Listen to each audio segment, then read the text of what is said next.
Darkness, my old friend, I've come to talk with you again, because a vision softly creeping left its seeds while I was sleeping, and the vision that was planted in my brain still remains within the sound of silence. In restless dreams I walked alone, narrow streets of cobblestone, neath the halo of a street lamp.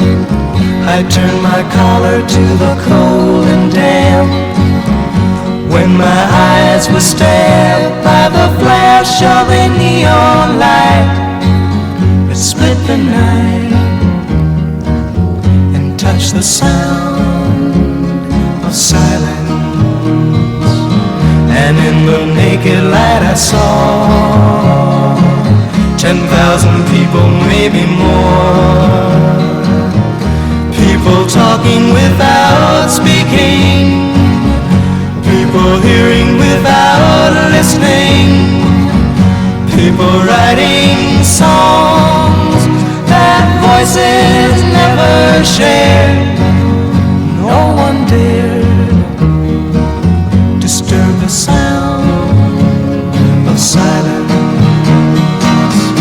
Fool, said I, you do not know, silence like a cancer grows.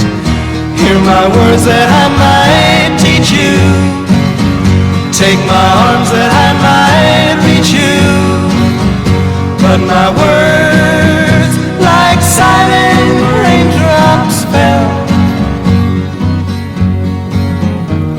and echoed the wells of silence. And the people bowed and prayed to the neon god they made, and the sign flashed out its warning in the words that it was forming. And the sign said the words of the prophets are written